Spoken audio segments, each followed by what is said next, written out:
Busco un lugar para vivir y descansar, donde no hace falta ni llamar. Amén. Que Dios les bendiga. Buenos días a todos, bienvenidos. Que Dios les bendiga un montón en esta mañana en la cual estamos aquí reunidos en el nombre de nuestro Dios. Amén. Vamos a leer el Salmo 126. Este salmo lo estoy leyendo 3 días seguidos, porque tiene ahí, ya en sí también es que es una canción. Sí, entonces cuando algo te llama la atención, lo he estado estudiando, más o menos. El Salmo 126 empieza en el versículo 1. En la traducción viviente, voy a leer en la traducción Reina Valera normal. Dice: cuando Jehová hiciere volver la cautividad de Sión, seremos como los que sueñan. Entonces nuestra boca se llenará de risa y nuestra lengua de alabanza. Entonces dirán entre las naciones: grandes cosas ha hecho Jehová con estos. Está explicando, lo está estudiando, como cuando el pueblo de Israel estuvo cautivo y cuando Dios los liberó. Y muchas veces, cuando ya estaban libres, no se creían que estaban libres. Estaban pensando que aún estaban siendo esclavos. Y dice: veremos sueños como los que sueñan. Está diciendo, parece que no ha pasado, pero está pasando. Que en tu vida y en mi vida Dios te libera. Amén. Amén. Tenemos que reconocerlo así. No es un sueño, es una realidad y una verdad. Y dice así, en la nueva traducción viviente: cuando el Señor trajo a los desterrados de regreso a Jerusalén, fue como un sueño. Nos llenamos de risa y cantamos de alegría, y las otras naciones dijeron: qué maravillas ha hecho el Señor por ellos. Yo en esta mañana te digo: qué maravillas ha hecho Dios por ti. Amén. Porque lo sabemos que es así. Cuando una persona pone su vida en Dios, en el Señor, la vida cambia totalmente. Porque el Señor lo cambia así. Lo que tú pensabas que era un cautiverio, es toda la diferencia, es libre. Eres libre en el Señor. Cuando veníamos en el coche, estaba escuchando una canción que decía: tantas veces estaba luchando en contra de ti, pero cuando ya te he conocido, me doy cuenta de lo que tú eres. Amén. Nos damos cuenta de lo que Dios es. Amén. Nos damos cuenta de lo que Dios ha hecho. Y como estaba leyendo este pasaje, como dice en el 3, dice: así el Señor ha hecho maravillas por nosotros. ¡Qué alegría! Dice: restaura nuestro bienestar, Señor, como los arroyos renuevan el desierto. Está representando que el agua de lo alto viene a tu vida, y lo que está seco le da vida, porque el agua hace que produzca vida al desierto. Así es el Señor. Amén. Amén. Es un salmo tremendo porque está diciendo tantas verdades. Cuando el pueblo de Israel estaba siendo prisionero, que tuvo que pasar un tiempo en el cautiverio, ahí fuera de sus ciudades, como está al principio dice Sion, eran de Sion pero estaban en otro sitio, Dios los restauró. Yo te digo en esta mañana que Dios quiere restaurarte, Dios quiere restaurarnos a todos. Amén. Y si alguna persona puede decir: estoy ahora mismo pasando dificultades, sabes que Dios te restaura. Y cuando Dios lo haga, tú vas a decir: parece como un sueño, pero ha cambiado. De estar atado, ahora soy libre. ¿Amén? Aleluya. Puedes leer entero en tu casa y te vas a dar cuenta que hasta incluso los que no conocían al Señor, porque dice los gentiles en una traducción y significa los paganos, se dieron cuenta de que Dios les había liberado. Amén. Amén. Y los que nos rodean se dan cuenta que Dios está alrededor nuestro, que Dios está en nosotros. Amén. Y se dan cuenta porque es maravilloso lo que Dios hace con las personas, lo que hace contigo y lo que hace conmigo. Amén. Amén. Hay personas que se tiran todo el día observándote y se preguntan: ¿qué tendrá esta persona? Porque Dios está ahí. Amén. Si quieres que Dios vea que Dios está en ti, vamos a salir de lo que nos aparta de Él. Amén. Vamos a orar. Señor, te damos las gracias en esta mañana, Padre Santo, porque sabemos que tú nos liberas, Señor, como cuando estaba el pueblo preso, Señor, Cuando tú los has liberado, Señor, parecía, como dice en el Salmo, parecía como un sueño. Nuestra boca se llenó ¿de qué? De alabanza y de risa, para reconocer que tú has sido quien nos libertas, Padre Santo. Te damos las gracias, Padre Santo, y reconocemos que todo lo eres tú, Señor. Te damos a ti la gloria, Padre, en el nombre de Jesús, Señor. Amén. Aleluya. Esta mañana yo te digo que te sientas libre. Siéntete libre, como el pueblo de Israel que fue liberado. Libérate de todo lo que te ha traído, que te está dando. Y pon tu corazón y tu mente en el Señor. ¿Amén? Aleluya. Aleluya.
Su bondad es real.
canción decía así: yo canto y danzo.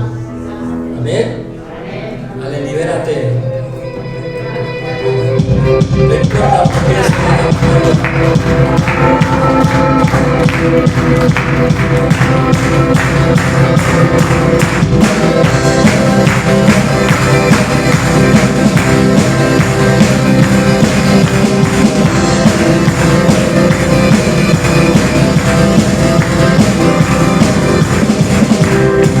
gloriosa esperanza que podemos tener. Un camino ha sido abierto por la sangre que Él vertió.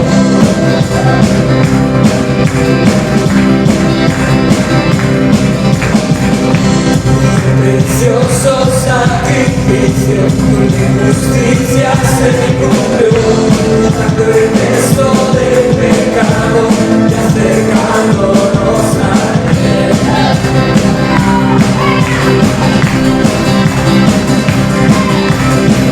Nos despertaste a tu luz, a la vida que hay en ti, a la vida que hay en ti. Tenemos libertad en el Hijo de Dios. Tenemos libertad en la gracia nos ganó, la gloria y redención. Tenemos libertad.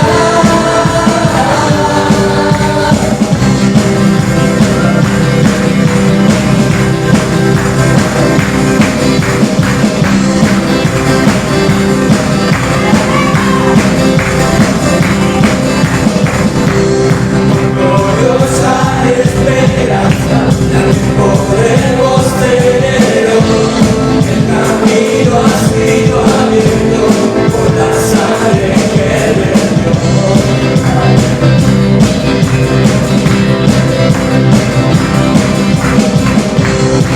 Precioso sacrificio, con justicia se cumplió, dando el peso del pecado y acercándonos a Él.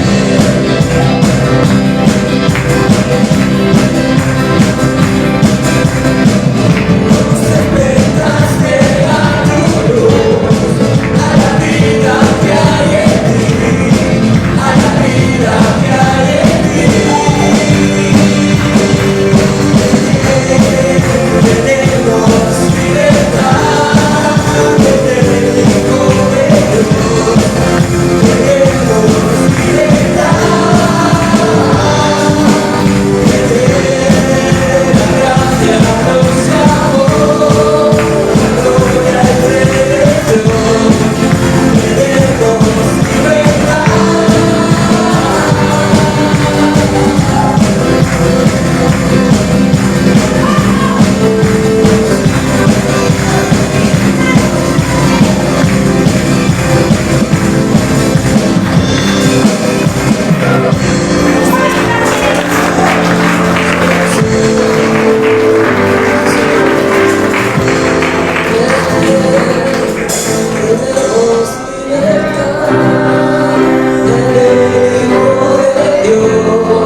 fuerza y el poder para vivir junto a ti. Manos levantadas hacia el cielo, me presento ante ti, hoy mi Señor, para recibir de mí la fuerza y el poder para vivir junto a ti. Soy mi corazón con tu presencia, llenas de alegría y paz todo mi ser. De cualquier necesidad me responderás, porque me amas, me amas. Llena soy mi corazón con tu presencia, llenas de alegría y paz todo mi ser. De cualquier necesidad me responderás, porque me amas, me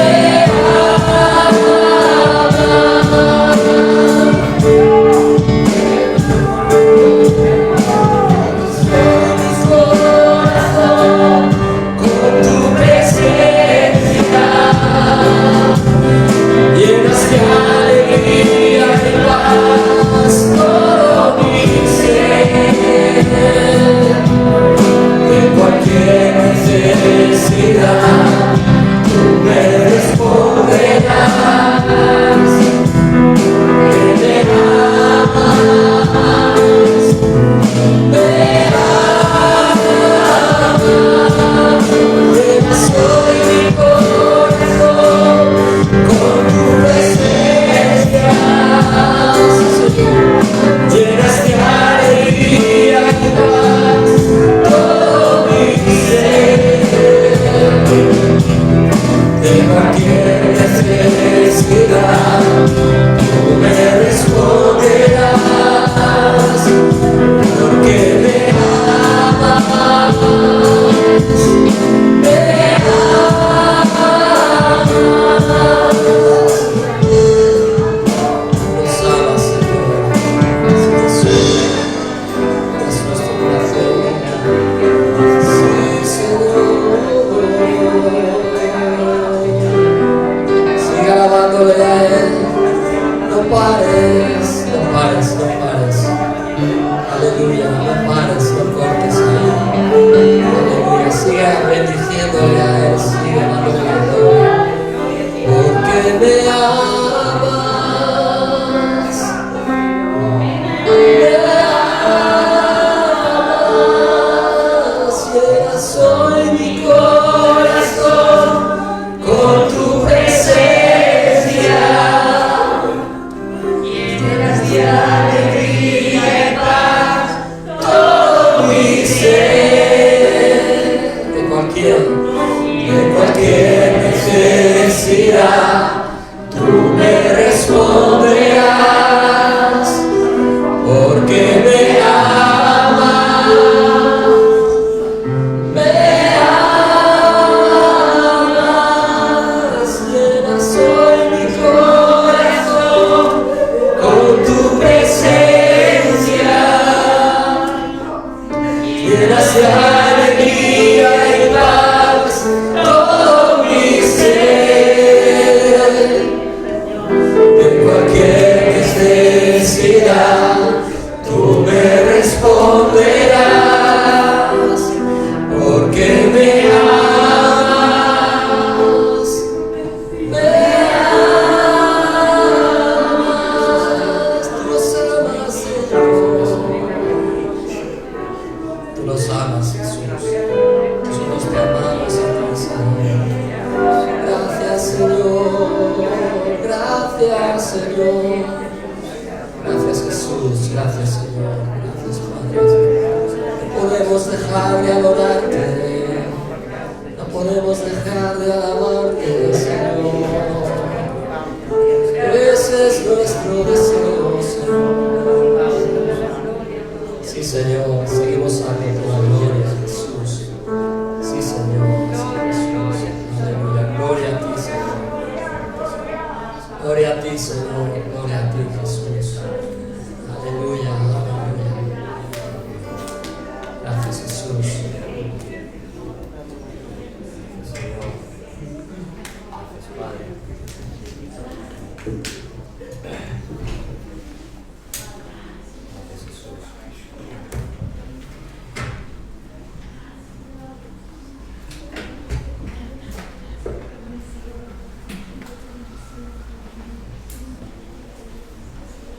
Gracias, Señor.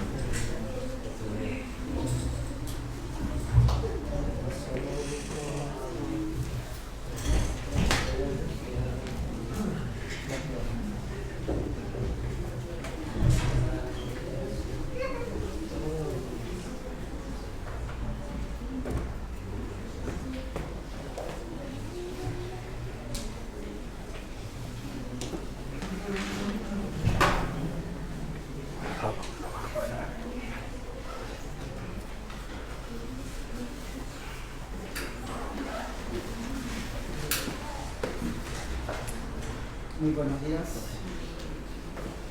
Muy buenos días. Dios les bendiga a todos. Hola, hola. Hola, hola, hola. Hola. ¿Qué falta volumen? El cable.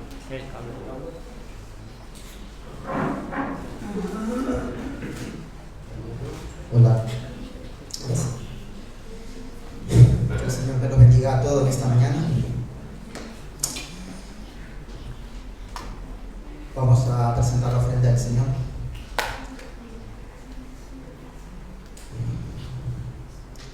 Y lo quería hacer con un versículo bíblico del Señor.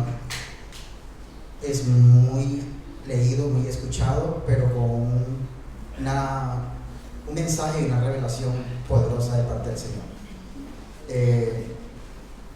No sé si todos somos aquí cristianos, hemos aceptado al Señor, pues el Señor lo sabe, pero el Espíritu de Dios desea que sepamos esto. Y la palabra del Señor que nos dice en el libro de Romanos, capítulo 25, versículo 8 al 15. Y la palabra del Señor nos dice en esta mañana: pues no habéis recibido el espíritu de esclavitud para estar otra vez en temor, sino que habéis recibido el espíritu de adopción, por el cual clamamos: Abba, Padre. El Espíritu mismo da testimonio a nuestro espíritu de que somos hijos de Dios. Y si somos hijos de Dios, también somos herederos, herederos de Dios y coherederos en Cristo, si es que padecemos juntamente con Él, para que juntamente con Él seamos glorificados. Amén. Mis amados hermanos, cuando digo que si todos somos cristianos, el Señor nos habla a través de esto, pues no hemos recibido espíritu de esclavitud para estar otra vez en temor, sino que habéis recibido el espíritu de adopción, por el cual podemos decir con libertad, con esa misma manera podemos decir Abba, Padre. Nuestro espíritu, que somos hijos de Dios, somos también herederos y coherederos con Cristo. Y si padecemos juntamente con Él, dice la palabra que seremos glorificados. La adopción es una de las verdades más liberadoras de parte de Dios. Al llamarnos hijos, Dios Padre nos da un anillo en el dedo. Nos viste de su gloria. Y Él desea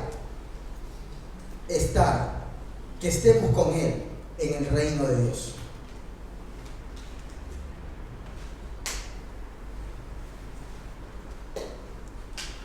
Podemos disfrutar de esa amorosa presencia de la paternidad del Padre. No cualquiera se llama hijo. Es por eso que Él no se quiere hacer presentar como Dios o como Jehová, que es el verdadero nombre.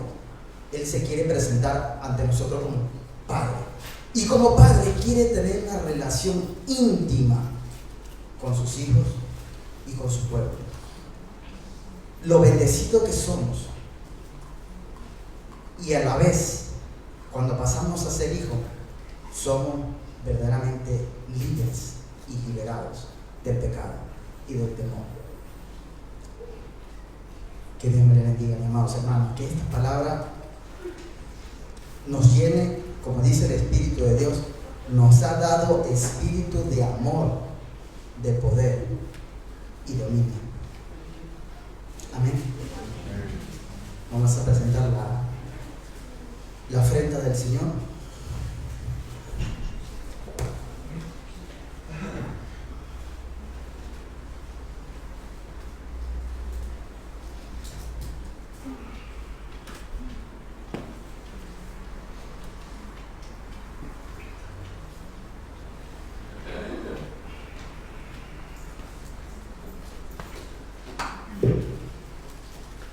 Gracias, Padre. Gracias porque podemos ser tus hijos, Señor. De la misma manera, como hijos queremos honrarte, Señor. Honrarte con todo lo que tú nos das. Con la salud, con los bienes, con el fruto de nuestro esfuerzo, Señor, mi Dios. Cuando tú nos das 1000 veces más en esta generación, más la que hay en el reino de Dios. Amén. Pueden pasar con libertad.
Aleluya.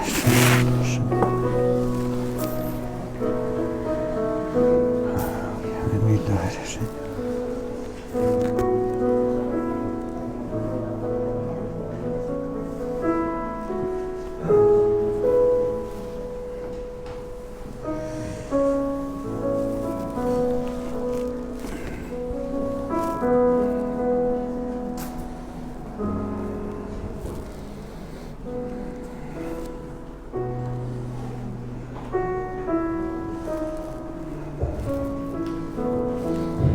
Querido Padre Dios, gracias, Señor, por lo que tú pones en nuestro corazón, Señor. Gracias, te pido que tú multipliques, Señor, a todas aquellas personas, Señor, que han sentido de sentir, Señor. Y a quien no ha podido, Señor, te pido que tú le des parte de tu gracia, Señor, de tu bendición, Señor, en todo lo que hagas. Te damos gracias en esta mañana. Te bendecimos y te glorificamos a la Padre. Amén.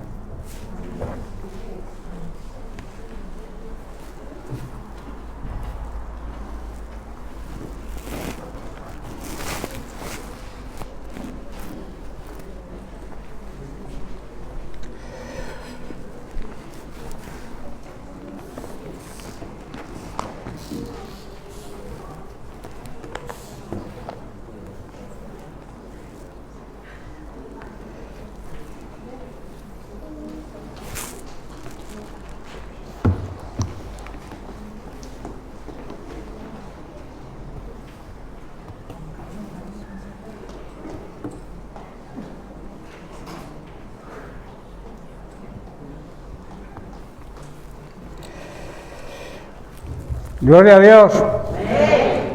¡Qué bueno es Dios!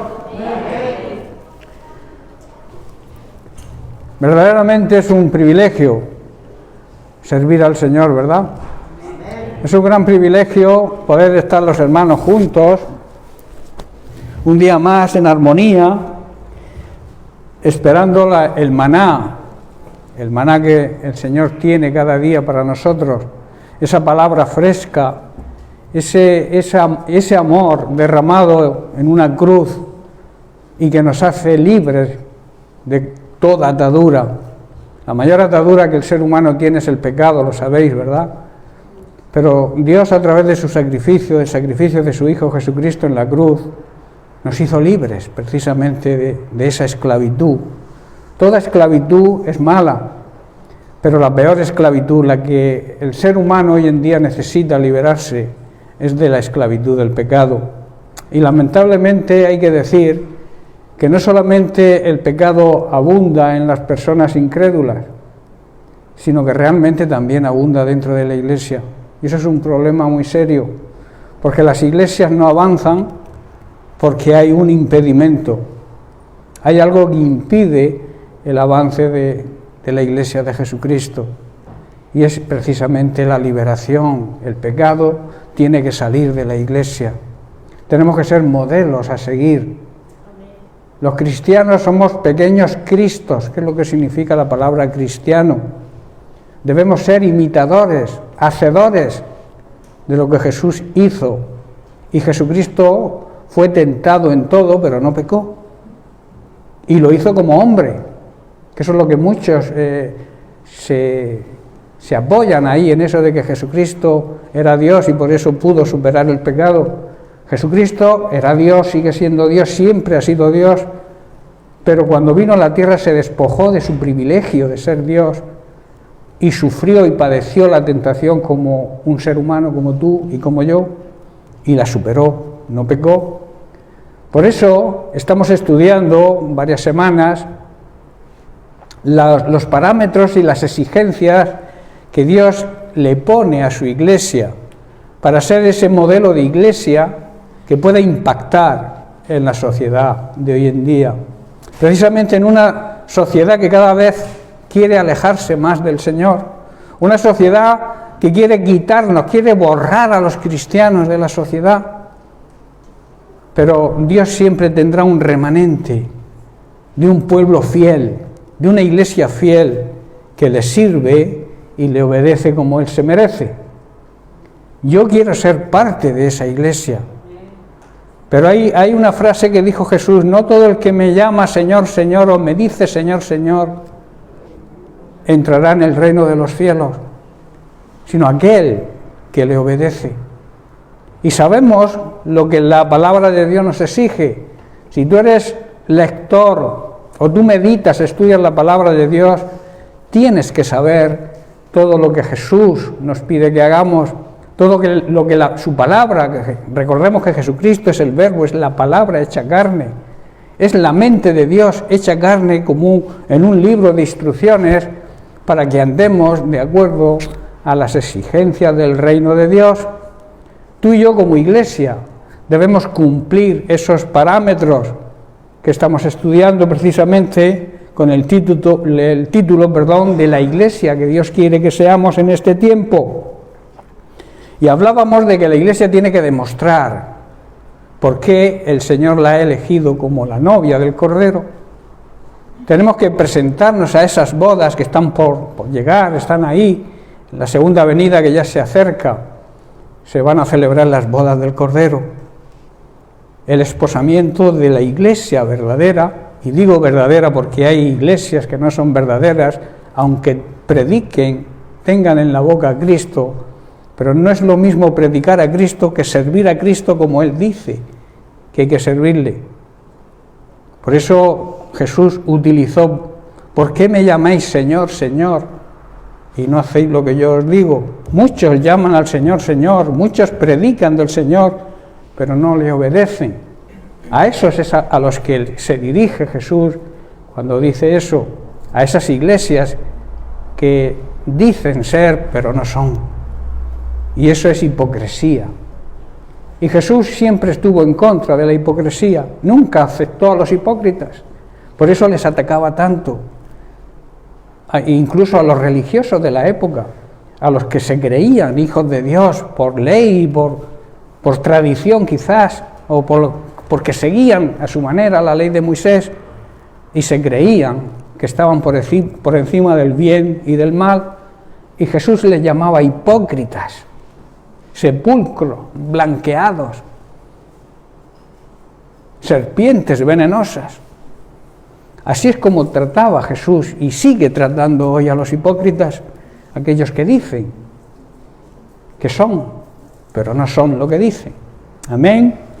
Bien, pues como hemos dicho, estamos estudiando los parámetros de una iglesia verdadera, y estamos en el primer parámetro, en el primer fundamento que tiene o debe tener la iglesia de hoy en día, que es que tiene que estar fundamentada. La base, el fundamento de la iglesia verdadera está en Cristo. Tenemos que echar raíces también en su palabra, estar arraigados en su palabra, y también, que es el tema que estamos tratando, guiados por el Espíritu Santo. Vimos las funciones y estamos estudiando las características del fruto. Quiero hoy terminar ya porque estamos en la última. Quiero hoy a ver si ya termino con este primer parámetro, porque luego entraremos en el segundo, que es la unidad. La verdadera unidad. Porque no significa estar juntos unidad. La unidad significa estar en un mismo sentir, en una misma visión, con un mismo propósito.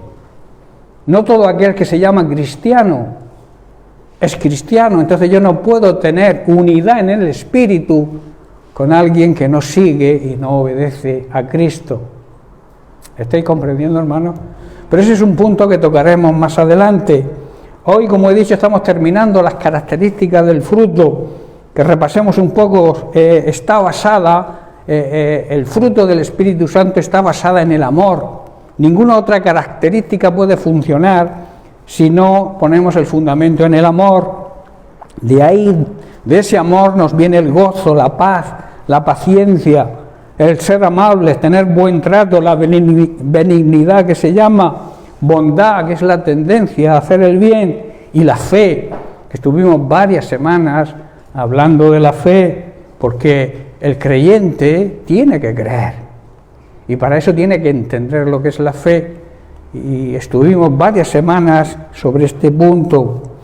Hoy estamos tratando la última característica del fruto, y hoy quiero terminar con la templanza, que ya la semana pasada dimos un avance, dimos una consideración sobre la templanza. Vimos que la templanza, basada en el amor y unida a la humildad y a la mansedumbre, nos mantienen unidos en la paz, o sea, mantienen el vínculo de la paz. Por ese motivo no se pueden separar. Ninguna de las características del fruto podemos echarla a un lado, porque todas se complementan. No podemos apartar ninguna, porque si no el fruto no sería pleno y completo. El fruto tiene que ser apetecible en todo, para que los demás puedan acercarse a ese fruto y probarlo, y luego poder dar ellos también ese mismo fruto. Por eso digo que todas las cualidades del fruto se complementan y tienen que estar basadas, como he dicho, en el amor. Pablo así lo declara en Efesios capítulo 3, verso 19, que dice que debemos conocer el amor de Cristo, el amor del Mesías, que excede, que está por encima de todo conocimiento humano, y también que debemos tener conocimiento total de Cristo y de ese amor que Él nos demostró. Tenemos que buscar, si tenemos dudas, profundizar, meditar constantemente en la palabra para llegar a entender y sobre todo para llegar a experimentar lo que es el amor de Dios. Eso es lo que está diciendo aquí Pablo. Estuvimos tratando la semana pasada sobre no perder los estribos, ¿os acordáis, verdad? Los estribos son aquellas, es una pieza de metal o de madera o de cuero que está atada a la silla de montar, donde el jinete coloca los pies para poder cabalgar y dominar al animal. Por eso se compara a no perder los estribos cuando perdemos la templanza, cuando perdemos el dominio propio, estamos perdiendo el control, estamos perdiendo la dirección, la paciencia, y cuando lo hacemos nos solemos equivocar y hacer las cosas fuera de razón, como se suele decir. Y todo esto nos va a conducir a la caída. Decíamos que mediante el estribo, el jinete controla al animal. Mediante la templanza, mediante el dominio propio, nosotros controlamos ese caballo que todos llevamos dentro y que es muy propenso a desbocarse, ¿verdad? Nos tocan la moral, nos tocan el punto flaco, como se suele decir, y explotamos. A veces no, ocurre. Pero el verdadero creyente, el verdadero cristiano, el verdadero hijo de Dios, debe saber controlar ese impulso.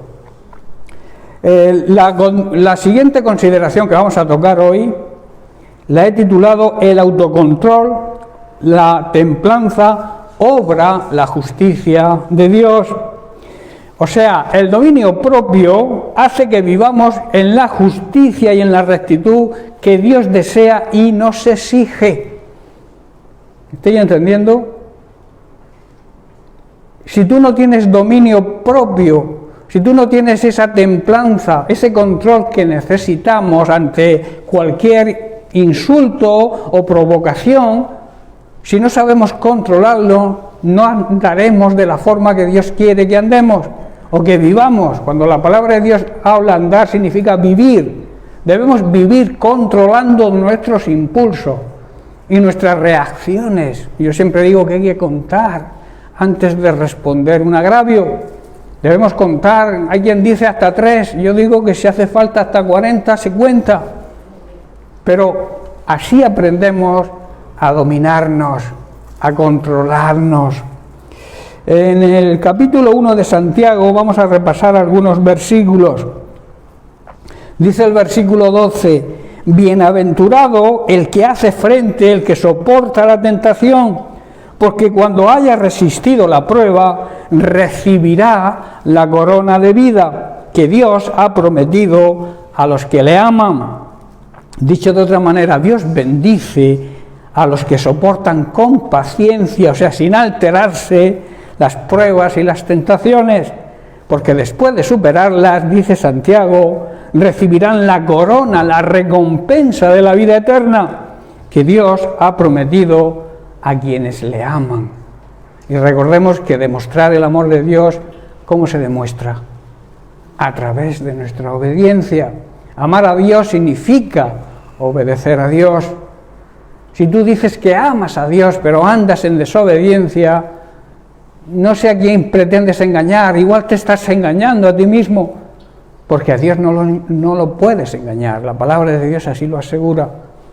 Amén.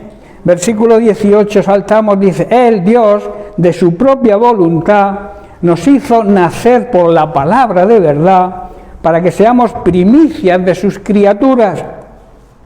Él, Dios, por su propia voluntad, nos hizo nacer de nuevo mediante la verdadera palabra de Dios, que nos dio y demuestra que de entre toda la creación somos su valiosa posesión. Somos la criatura que Dios creó para amar, para depositar esa esencia que es Dios, que es amor. Él tenía que depositar el amor en alguien, porque Dios no es que tenga amor, como suelo decir, es que es amor. Y necesitaba crear al ser humano para vaciar todo su amor sobre él. Lo hizo, lo hace y lo seguirá haciendo siempre, porque su naturaleza, su esencia es amor, es el amor. Versículo 19, por eso dice Santiago, mis amados hermanos, toda persona sea pronta para oír. A veces no sabemos escuchar y debemos aprender a oír a los demás. A veces estamos tan pendientes de la respuesta nuestra para quizá vencer lo que nos dicen, que no escuchamos lo que nos dicen. Y eso es un defecto que hoy en día, bueno, siempre ha existido. Las personas tenemos que aprender a oír.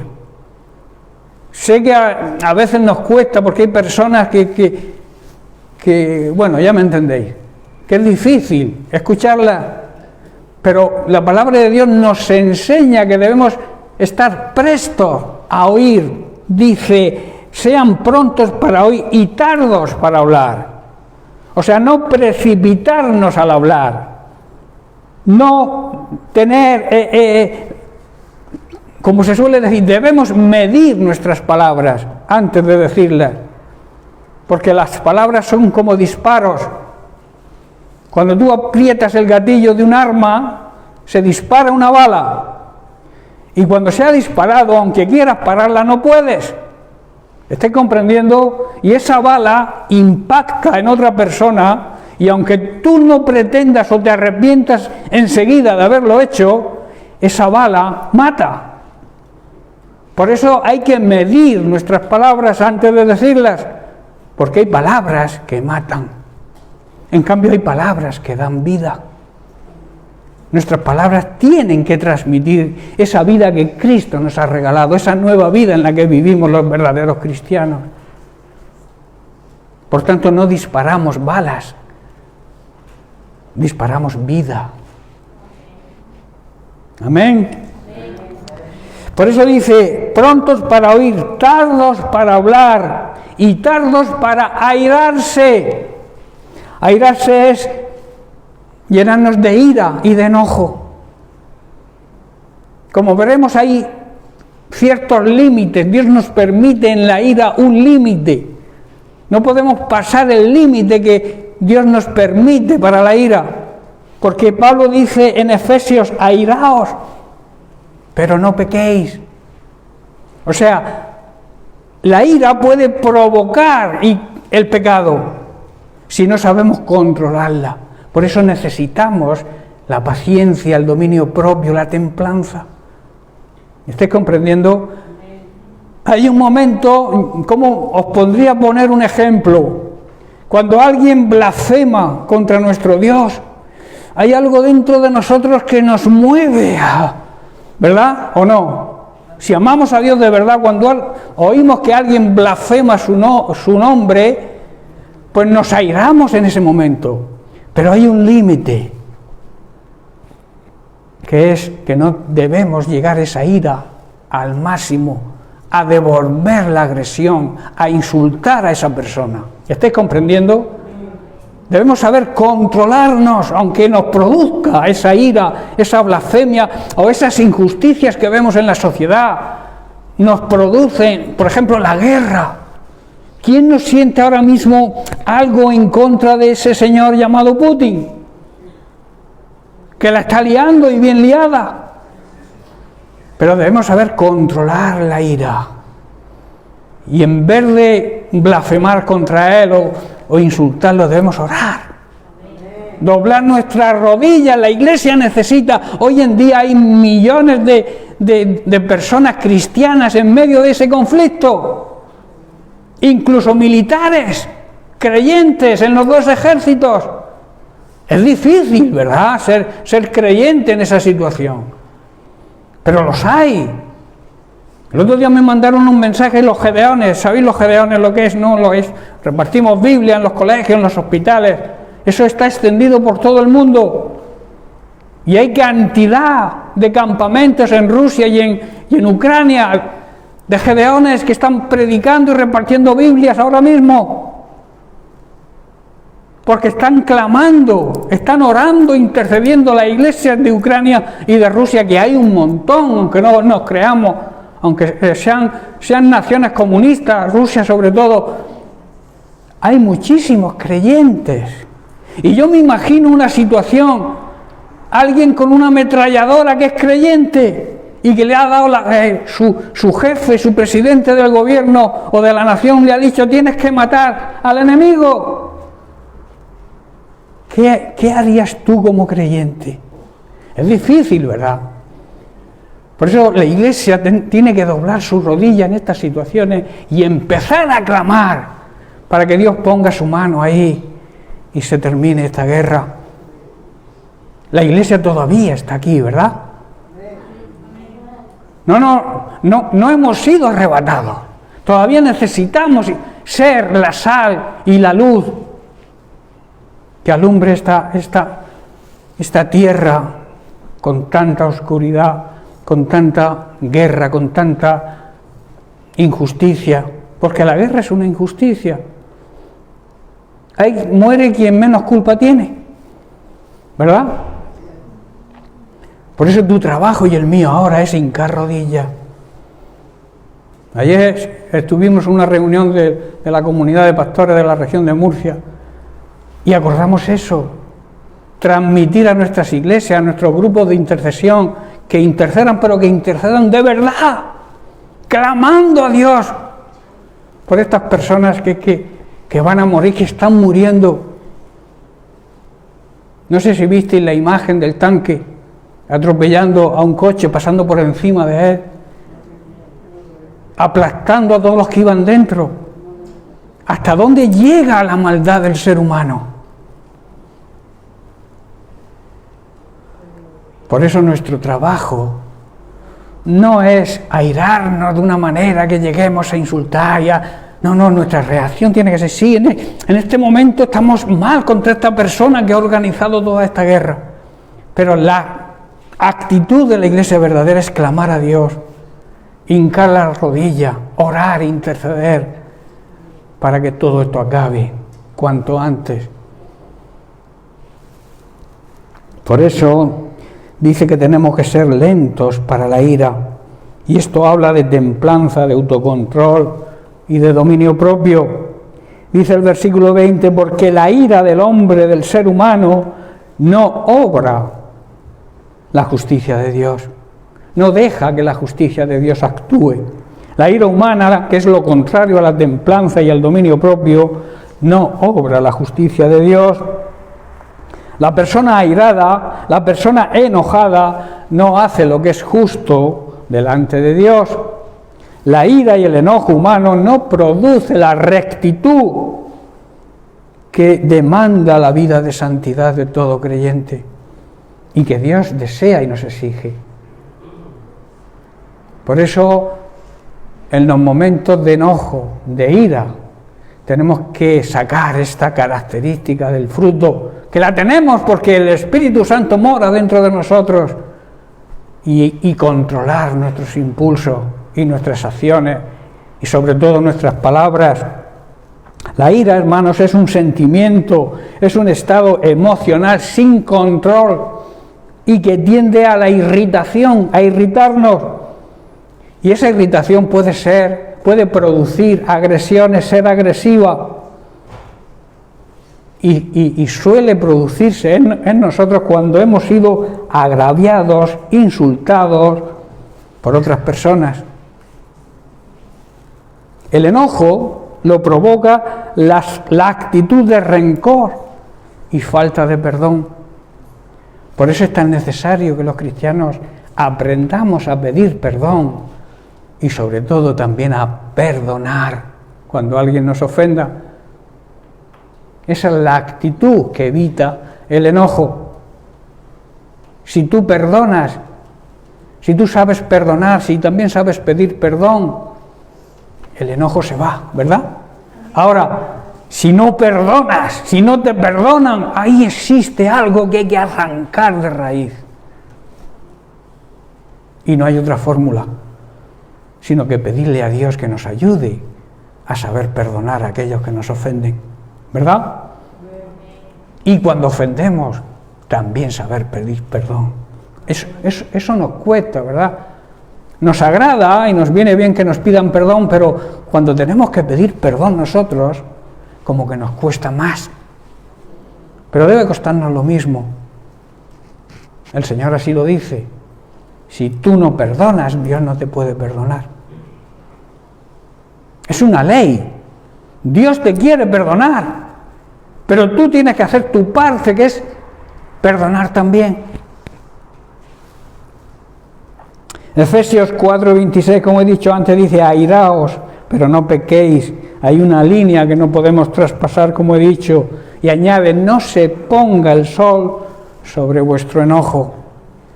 Que vuestro enojo dure como máximo un día. Es lo que está diciendo. Cuando se pone el sol es que acaba el día. Y dice, no te dure el enojo hasta ese... O sea, que te dure como máximo el enojo hasta la puesta del sol. Solamente un día. Antes de acostaros. Y aquí habla también del enojo entre los matrimonios.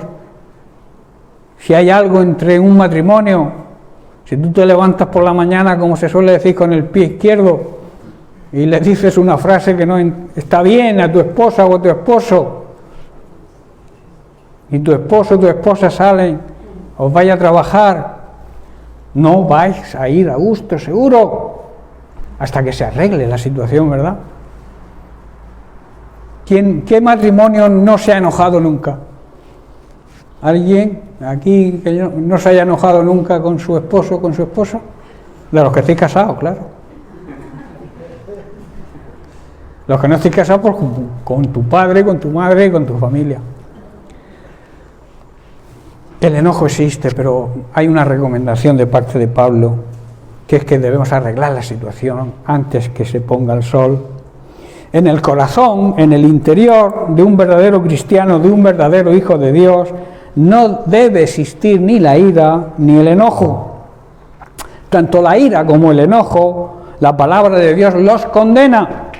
El motivo es porque suelen terminar en agravio, en ofensa, en perjuicio, en hacer daño.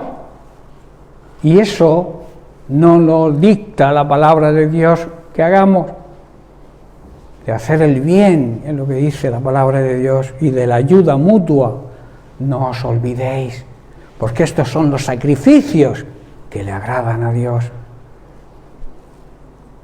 Hay quien no le hace un bien a nadie, hay quien no ayuda a nadie, y luego se flagela o se mete una piedra en el zapato para, de alguna manera, el Señor actúe y lo perdone con ese sacrificio. Ellos consideran un sacrificio que una piedrecita en el zapato te vaya haciendo daño. Eso es tonterías. Eso no es lo que la palabra de Dios enseña. Los sacrificios reales que le agradan a Dios es hacer el bien que podamos durante esta corta vida, esta leve tribulación pasajera que es la vida, que dura muy poquito, como decía Pablo. ¿De qué nos sirve cualquier sacrificio que no sea hacer el bien y ayudar a los demás? ¿De qué sirve? De nada. Aprendamos a vivir este corto periodo, esta leve tribulación pasajera, que es la vida física, para poder alcanzar la verdadera vida, que no se acaba, que es la vida eterna. Amén. La ira y el enojo que se produce por la falta de dominio propio y de templanza puede llegar a ser mortal, espiritual y emocionalmente hablando. Tú puedes matar a alguien emocionalmente y espiritualmente también, mediante tu ira y tu enojo. En Mateo capítulo 5 vemos lo que Jesucristo pensaba sobre la ira y el enojo, entre otras consideraciones, porque también habla de otros temas. Dice el versículo 21, oísteis que fue dicho a los antiguos, no matarás. Era lo que decía la ley de Moisés, ¿no? No matarás. Y cualquiera que matare será culpado de juicio, o sea, recibirá su justo juicio. Aquel que mata a alguien, hay un juez que lo juzga y si es culpable, tiene un castigo, ¿verdad? Pues Jesús dice que la ley decía eso, no matarás, y el que matare a alguien será culpable de juicio. Dice el versículo 22, pero yo os digo que cualquiera que se enoje contra su hermano, también será culpable de juicio, o sea, el mismo castigo. ¿Por qué? Precisamente porque igual lo estás matando emocionalmente o espiritualmente. ¿Estás comprendiendo? Y luego añade, y cualquiera que diga necio a su hermano será culpable ante el concilio. Y añade otro paso más, y cualquiera que le diga fauto, que significa lleno de presunción o vanidad, falta de razón o de entendimiento, dice, quedará expuesto al infierno, al fuego eterno. Esas son palabras de Jesús. A veces pensamos que enojarnos con alguien, pues bueno, como me ha herido, hay, como se suele decir, al final nos encontraremos porque la vida es muy larga. Hoy por ti, mañana por mí. Hoy me insultas, mañana te puedo insultar yo. Hoy te hago yo una cosa fea, tú me la harás después. ¿Verdad? Pero esa no es la actitud cristiana. La actitud cristiana es controlar el enojo, controlar la ira, saber perdonar, como he dicho, y saber pedir perdón. Y luego explica, dice, por tanto, dice Jesús, si traes tu ofrenda al altar y allí te acuerdas que tu hermano tiene algo contra ti, no que tú tengas algo contra un hermano, sino que tú sepas que hay alguien que tiene algo en contra tuya. Te dice, no ofrendes todavía, deja tu ofrenda ahí, reconcíliate, arregla la situación y luego tráela. A veces queremos comprar al Señor mediante quizá la misma ofrenda, pero sin arreglar la situación con los hermanos, o la situación con un pariente, o con tu padre, con tu madre, con tu esposo, con tu esposa, con tu compañero de trabajo, con tu vecino. Aquí está diciendo eso, con tu prójimo, con los que están cerca de ti, tienes algo, o alguien tiene algo en contra tuya, no ofrendes todavía, espérate. Arregla la situación y luego trae tu ofrenda, porque Dios no acepta las ofrendas de aquellos que no perdonan o no saben perdonar o no piden perdón. No compres a Dios con tu ofrenda. Cuando traigas una ofrenda al Señor, hazla en esa actitud, que nadie tenga nada contra ti, ni tú tengas nada contra nadie. Eso es difícil, ¿verdad? Pero no es una excusa para no ofrendar. Como estoy mal con fulanico, pues no ofrendo. Y así me tiro 8 años. Y me tiro 8 años sin ofrendar. Pero ¿y si el Señor viene y te coge en esa situación, qué pasa? No sabemos si mañana estaremos vivos. Nadie sabe, nadie puede asegurarlo. Por eso tenemos que ser fieles a Dios, estar a cuentas con Él y estar a cuentas con los demás. Por tanto, vuelvo a repetir, por tanto, si traes tu ofrenda al altar y allí te acuerdas de que tu hermano tiene algo contra ti, deja allí tu ofrenda delante del altar y anda, reconcíliate primero con tu hermano y entonces ven y presenta tu ofrenda. Porque como he dicho, Dios no acepta tu ofrenda si en tu vida hay rencor y falta de perdón. ¿Estás comprendiendo, hermano? La ira y el enojo son generadores, engendran el odio y el rencor. Y eso, por desgracia, abunda en la sociedad actual. A veces te pones a hablar con gente y sacan conversaciones de que yo no le hablo a mi hermano desde no sé cuántos años porque me hizo esto, me hizo lo otro. ¿Habéis oído vosotros ese tipo de cosas, verdad? Se oye muy a menudo en la sociedad, pero lamentablemente también ocurre dentro de las iglesias. Y eso hay que erradicarlo, hay que arrancarlo de las iglesias para que Dios nos pueda bendecir. Para que, como hemos leído al principio, seamos bienaventurados, que quiere decir bendecidos, dichosos, felices, gozosos, aún en medio de los problemas y las pruebas. El apóstol Pablo, en 1 Corintios capítulo 13, habla de las características del verdadero amor, del amor de Dios, y habla precisamente también del tema que estamos tratando hoy. Voy a repasar los versículos del 4 al 8. Dice, el amor es sufrido, es benigno, el amor no tiene envidia, el amor no es jactancioso, no se envanece, no hace nada indebido, no hace nada que no deba hacer, no busca lo suyo, no se irrita, no guarda rencor. Si tú guardas rencor, si tú te irritas por cualquier cosa, si tú haces cosas que no debes hacer, es que no andas en el amor verdadero. No amas como Dios desea y nos exige que amemos. También dice el verso 6, no se goza de las injusticias, mas se goza de la verdad. Todo lo sufre, todo lo cree, todo lo espera, todo lo soporta. Y aquí algo clave, el amor nunca deja de ser. ¿Sabéis por qué el amor nunca deja de ser?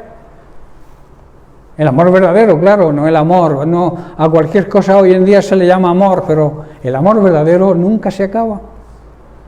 Porque el amor no es una opción. Tú debes amar por obligación, porque Dios te lo exige a tus hermanos, y debes amarlo a Él primero por encima de todo. O sea, es una decisión, no es un sentimiento. Tú decides amar a Dios. Y si tomas esa decisión es para siempre. Lo mismo que decides amar a tu esposo o a tu esposa. Es para siempre. Por eso los cristianos verdaderos no aceptamos, no creemos en el divorcio. Tú te puedes separar, eso sí, si estás recibiendo malos tratos, si tu cónyuge no se porta bien contigo, te pega, o tú le pegas a él, que también se da el caso. Pero no puedes recasarte. Eso es lo que la Biblia enseña. Hoy en día muchas iglesias aceptan el divorcio. Dicen que el que tiene la culpa no se puede casar, pero el que no la tiene. Y todo viene de no respetar cuando el Señor dice no te unas en yugo desigual con los que no creen. Muchos matrimonios de personas creyentes que se han casado con personas no creyentes sufren ese problema, pero es porque no han obedecido lo que Dios dicta. Si dos creen lo mismo, habrá enojos, quizá habrá ira, podremos llegar al final de la noche y arreglar la situación, pero nunca habrá una separación ni un divorcio por falta de amor. Porque vuelvo a repetir, yo decido amar a mi esposo, yo decido amar a mi esposa, y eso es una decisión, no es un sentimiento. Dios no podría basar el amor en un sentimiento, porque los sentimientos cambian, fluctúan. Hoy siento una cosa, mañana siento otra. Es lo mismo que el perdón. Yo no siento perdonarlo, no, si es que no lo sientes, es que tienes que tomar la decisión, porque Dios así te lo exige, de perdonar. ¿Estáis comprendiendo, hermano? La ira y el enojo, como he dicho, no obra la justicia de Dios. La persona irada, la persona enojada, no hace lo que es justo delante de Dios, y por tanto ese sentimiento, ese estado de ánimo, no puede formar parte del comportamiento de ninguno que se llame cristiano o hijo de Dios. La ira y el enojo son frutos de nuestra naturaleza carnal, de nuestro viejo hombre, que llama Pablo, nuestra naturaleza pecaminosa, y por tanto el enojo y la ira son pecado. Con la excepción que he explicado antes, de saber controlar esa ira o ese enojo. En Gálatas capítulo 5, verso 20, Pablo menciona la ira y el enojo, los menciona dentro de las obras de la carne. Idolatría, dice el versículo 20, parte del versículo 20, parte de las obras de la carne: idolatría, hechicerías, enemistades, pleitos, celos, iras, contiendas, discusiones, herejías. Todo eso son obras de nuestra naturaleza caída. pero gracias a Dios nosotros hemos sido levantados. Tenemos una nueva naturaleza en Cristo. Hemos nacido de nuevo. Somos una nueva creación en Cristo. Y por eso la ira y el enojo tiene que estar alejada de nuestra vida. Debemos saber controlarla. Amén. Al creyente verdadero se le exhorta a vivir en el fruto del Espíritu Santo. Por tanto, tener templanza, dominio propio, controlar nuestros impulsos y nuestras emociones, aunque las situaciones sean adversas, para nosotros es una obligación, porque cuando no lo hacemos como Él nos dice que hay que hacer las cosas, Dios no es glorificado. Y nuestra manera de vivir debe dar gloria, debe glorificar a Dios. Os recuerdo las palabras del apóstol Santiago que hemos leído en los versículos, capítulo 1, versículos 19 al 20. Dice: por esto, mis amados hermanos, todo ser humano, toda persona debe ser pronta para oír, tarda para hablar y tardo para airarse, porque la ira del hombre, la ira humana, no obra la justicia de Dios. Hermanos, el autocontrol, el dominio propio nos ayuda a soportar todo tipo de tentación y a recibir la bendición del Señor. Somos bienaventurados, felices, dichosos, cuando sabemos controlar nuestros impulsos. Y también nos hace acreedores a esta promesa que hemos leído en Santiago 1:12. Dice: cuando hayáis resistido la prueba, recibiréis, ¿qué? La corona de vida que Dios ha prometido a los que le aman. Por tanto, la templanza, el dominio propio, demuestran que estamos produciendo el fruto del Espíritu Santo y que vamos a recibir, porque nos hacemos acreedores a la promesa del Señor de esa corona de la vida. En Apocalipsis 2:10 dice: sé fiel, mantente fiel. ¿Hasta cuándo? Hasta la muerte. Y Dios promete: y yo te daré la corona de la vida.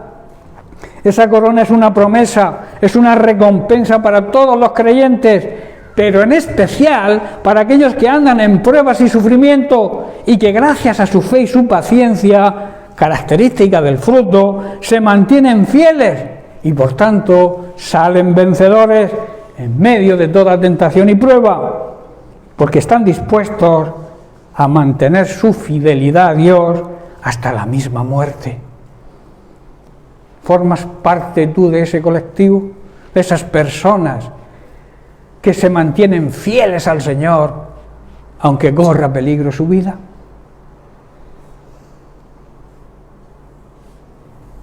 Y vuelvo a poner el caso de la guerra.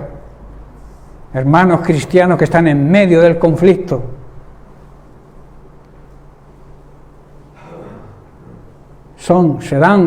Hay que orar para que sean fieles, aunque la muerte les aceche. Porque la muerte física, de alguna manera, nos llega a todos, de una forma o de otra. Pero debemos estar preparados cuando esa muerte física nos llegue para alcanzar la verdadera vida, la vida eterna, ¿verdad? La Biblia enseña que la vida eterna, la vida verdadera, es tener una buena relación hoy de intimidad, un buen conocimiento de quién es Dios y qué dice su palabra. Así lo asegura el propio Jesús en su oración sacerdotal. En Juan 17:3 dice: y la manera de tener vida eterna es conocerte a ti, al único Dios verdadero, y a mí, a Jesucristo, a quien tú has enviado. Jesús también en Juan 10:10 explica el motivo principal de su venida a esta tierra. Dice: yo he venido para que tengan vida y para que la tengan en abundancia. Hermanos, ¿podemos vivir un anticipo de la vida eterna aquí en esta vida terrenal? Hay quien dice que mientras que no muramos no alcanzaremos esa vida eterna. Jesucristo vino a que empezáramos a vivir esa vida eterna aquí, a través de cumplir los parámetros que Él nos exige, las exigencias que encontramos en su palabra, y que al obedecerla nos hacemos acreedores a su promesa, que es tener vida eterna. La corona de la vida que Dios ha prometido, hermanos, la recibiremos todos aquellos que amamos de verdad, no de boquilla, de verdad, demostrándolo con nuestra obediencia. El problema está en saber cómo Dios quiere que le amemos, hermano. ¿Tú amas a Dios como Él quiere que le ames? ¿Amas a Dios como Él te exige y Él se merece? Una pregunta que dejo ahí para que cada uno se la aplique a su vida.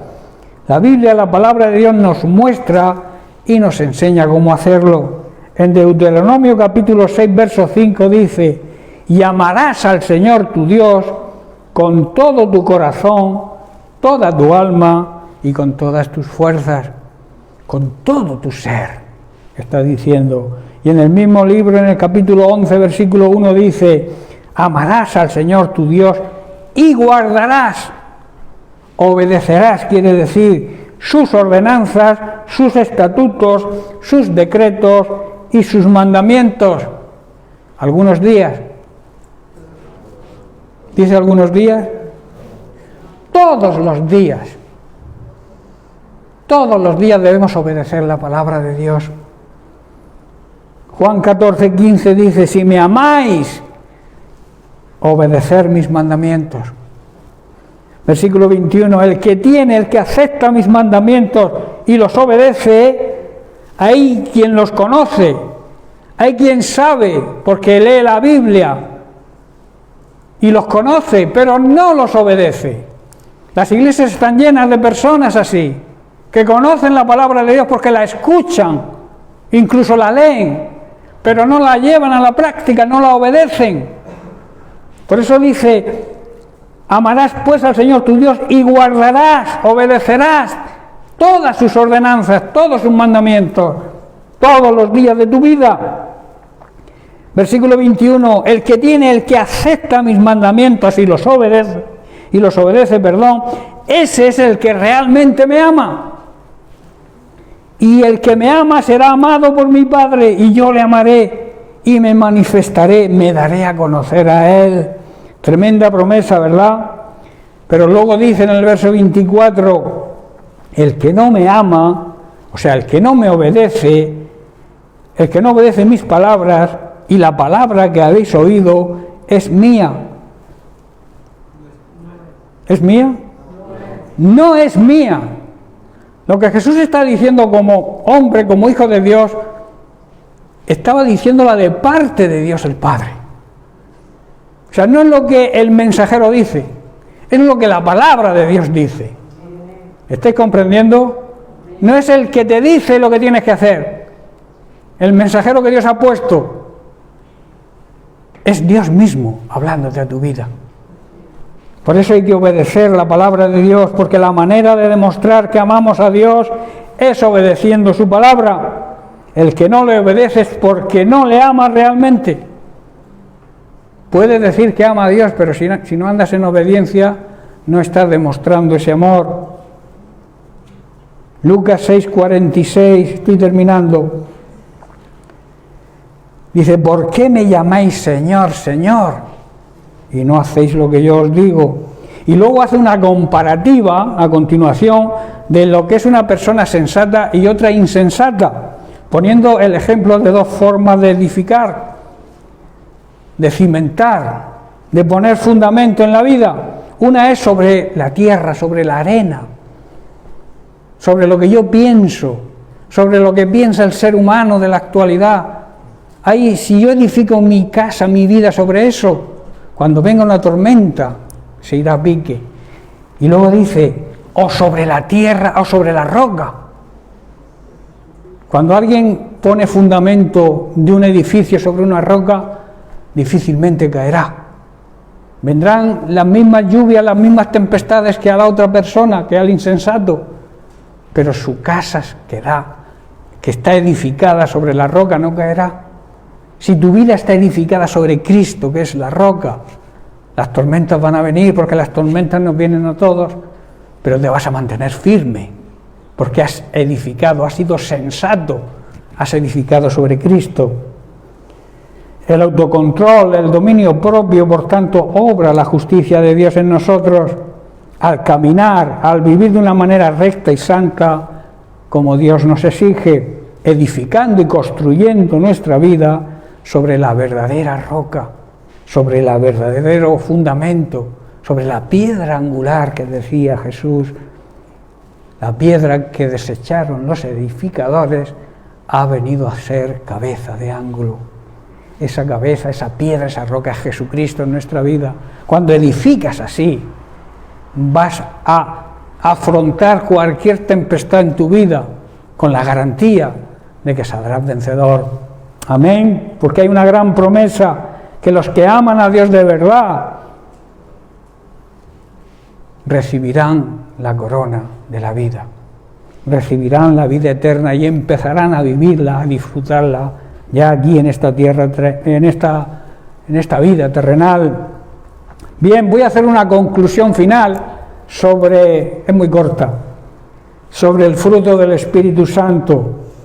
Hermanos, si andamos en el Espíritu, su fruto va a surgir espontáneamente. Si vivimos guiados por el Espíritu Santo, todas las características del fruto van a fluir de una manera espontánea en nuestra vida. Y Dios será glorificado y Dios nos podrá usar en su obra, si no, difícilmente. Dios no va a usar a nadie que no ande en el Espíritu, que no ande demostrando que vive siguiendo los consejos y la guía del Espíritu Santo. Hermanos, Jesús dijo en Juan 15:8, en esto es glorificado mi Padre, en que llevéis, ¿qué? ¿Poco? Mucho fruto, y seáis así mis discípulos, y demostraréis así que sois verdaderamente discípulos míos, que habéis aprendido de mí. Hermanos, cuando producimos mucho fruto, que es cuando andamos en todas las cualidades del fruto del Espíritu Santo, demostramos que somos verdaderos discípulos del Señor, demostramos que somos verdaderos hijos de Dios, y eso le va a traer gloria al Padre. Contra tales cosas, dice la palabra de Dios, no hay ley. Cuando tú cumples todo esto, no existen leyes, porque tú vas a respetar toda la ley. No hace falta que te pongan leyes, porque tú sabrás cumplir con todos los preceptos que marca la ley de Dios, porque los que son guiados por el Espíritu Santo respetan y cumplen todas las leyes. Amén. Bien, pues lo dejamos aquí y la semana que viene empezaremos con otra característica, con otro fundamento, con otra manera de conducirnos la verdadera iglesia cristiana en estos tiempos tan difíciles que nos ha tocado vivir. Bien, pues recibe un abrazo y que la bendición de Dios os acompañe siempre. Amén.